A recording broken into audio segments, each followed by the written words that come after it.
Welcome. This video is part of the Service Desk Configuration series, basically showing you how to set up your Service Desk module in your PSA. This video is showing you how to enter accounts and contacts into your PSA. I've logged into my PSA.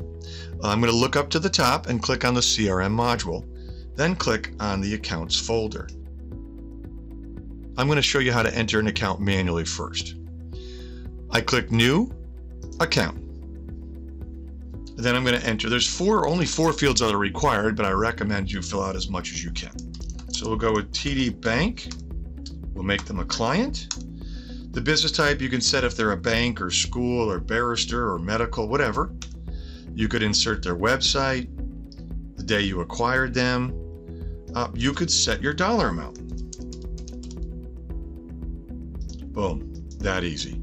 Then assign one of your employees as the account manager. Down below, you'd want to put in their address information. 54 North Street. We'll just say London.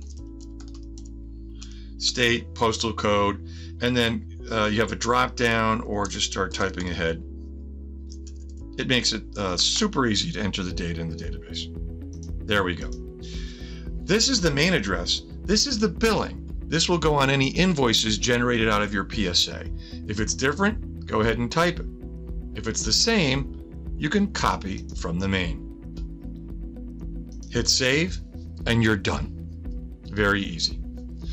Entering a contact manually, you can either go over to the contact folder and do it, or right within the account, TD Bank, simply slide down to Account Contacts and hit Add. Mike Smith. Okay. Job title, CFO. Phone, I'll just use one, and then boom.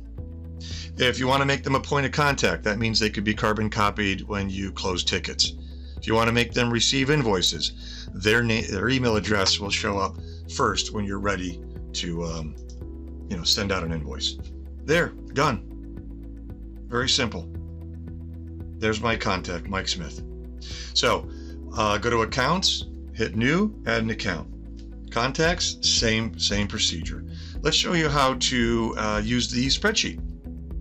I click on the Accounts folder. In the blue buttons, I click Import. I download the template. This is what it looks like. Red is required. Account name, I'm going to close it out. Once I fill it in, then I come back to the same import button, select my file. Whoops, just double click or open, and then hit import. Done. That easy. One row successfully imported. Close it out. Screen refreshes. ABC Logistics. I brought everything in. So if you have a large list of contacts, you would do the same thing. Click on Contacts, download the import template. The only really difference is one column will be added as the name of the account that you're tying your contacts to. Very easy. The other way to do it for accounts, you could go to your Finance module, and over here to your left, your QuickBooks. If you use the online, you could log in and then come here, select, and boom, it'll list all of your customers from QuickBooks, and you can import them into the CRM module in your PSA. If you use the QuickBooks desktop, you would simply just download the synchronization application, and you could import all your accounts there as well.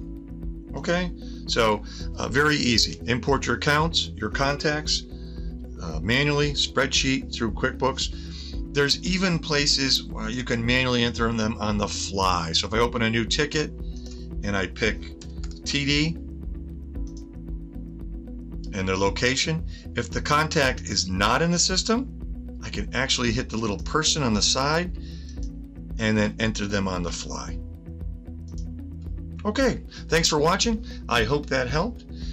help you get your PSA up and running to start supporting your customers. Have a great day. There's two in the service desk. One is pre-configuring all the drop-down values, your issue types, sub-issue types, priorities. The second video is then showing you how to use the Service Desk module, create tickets, assign them to employees, managing the entire support process.